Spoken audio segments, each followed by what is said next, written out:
Juan, does your district go all the way to the Mexican border? Yeah, it does. Hmm. All right, so I want to run some numbers by you that appeared on the internet this morning, and I don't know what to believe on the internet. I have tried to find the actual number of migrants who've entered into the country without permission for the last many years. I know it's 8 million in the last 3 years under Joe Biden, but this individual said in 2010 it was 463,000. In 2011, it was 340,000. They do it by year right up to 2020, 405,000. And then it spikes to 1,956,000, then 2,766,000, then 3,201,000. Does that sound correct to you? I mean, I think it does. I don't have the numbers in front of me. What I can tell you is that in the last 3 years, we've seen that spike go way up. I mean, that's what we see.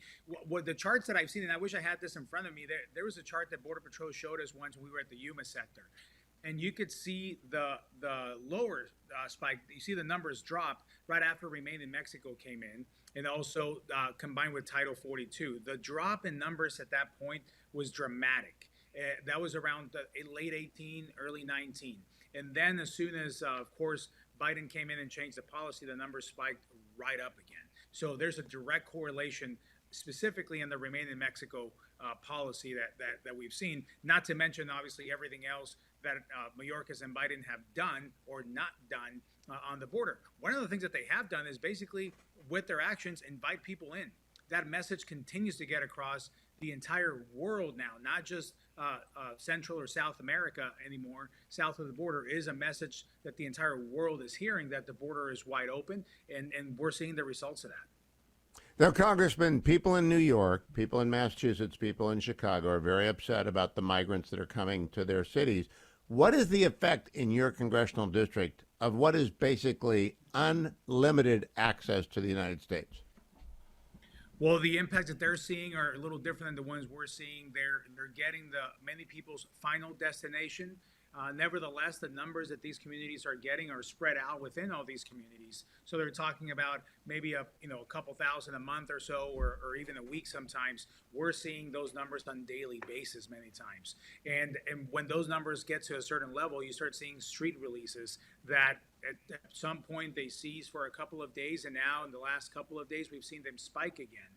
When you see Texas taking the measures they're taking, obviously that traffic has to be moved somewhere else, and it ends up coming to some of the ports in Arizona, especially on the eastern side of the state where my district is. So we're seeing the daily impact of this, and that's why the bill that we passed yesterday, that I introduced, is important, because we're seeing that traffic come into Arizona in higher numbers. The Tucson sector right now, Hugh, is the busiest sector in the entire country, and a lot of people don't know that. They assume that this is happening more in Texas, but the numbers in the Tucson sector are higher than anywhere else in the country right now.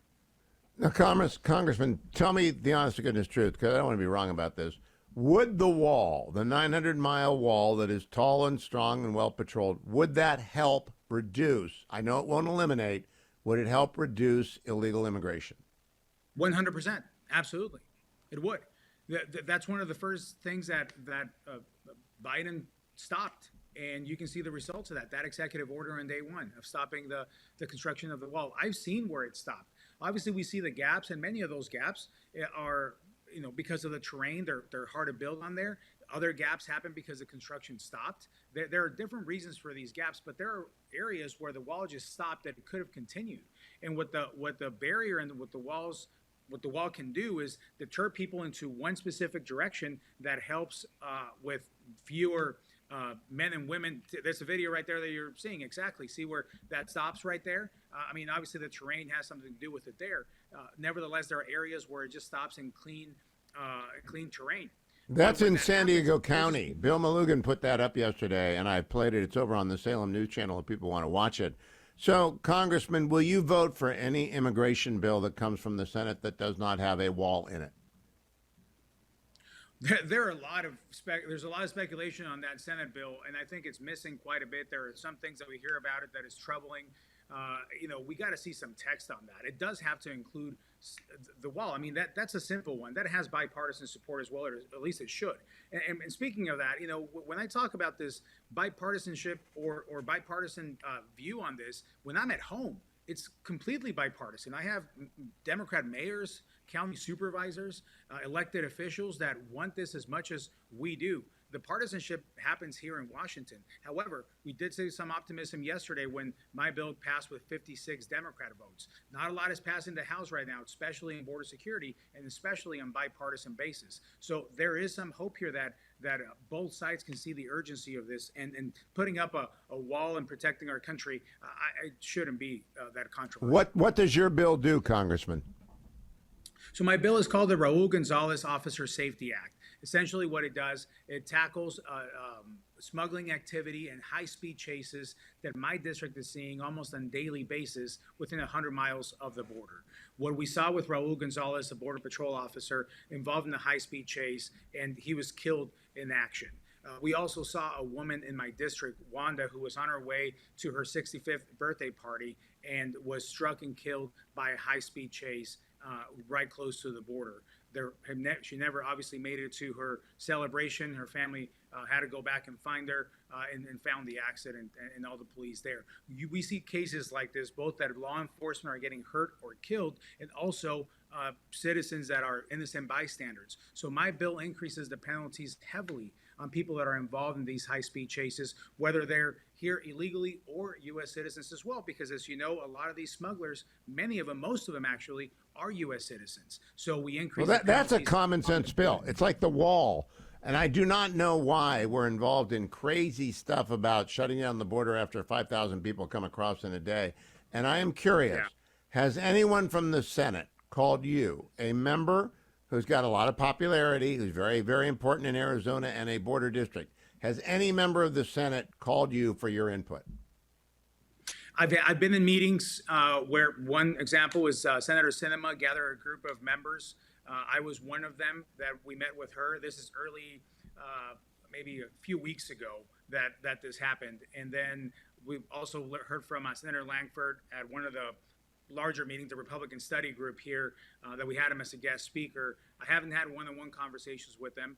And again, the main message back to them is saying, okay, I get what you're trying to do here, but we need to see language. And until then, it's all speculation, or it's all promise, or it's all assumptions. Yeah. We don't know. Let me put an underline under this. Will any bill pass that does not have the wall in the House or the Senate, in your view? I don't see it passing in the House if it doesn't have some protection on the wall. I would have a lot of trouble supporting something like that. And then you mentioned also the cap of 5,000. I mean, that's a wrong message to send. That's basically saying up to 5,000. That's 150,000 a month. I mean, come on, we got to get serious. Oh, it's the dumbest thing I've seen. This whole process, and I like Jim a lot. He's a friend. I think Senator Langford's a smart guy. So is Senator Tillis. But not starting with the wall on all 900 miles. Then they could have put whatever they want in there. But then they didn't do that. JuanCiscomani.com for the Congressman's website. We will keep sending people there. Keep working, Congressman. You are our conduit to common sense in Arizona. And I think Juan Ciscomani. Thank you.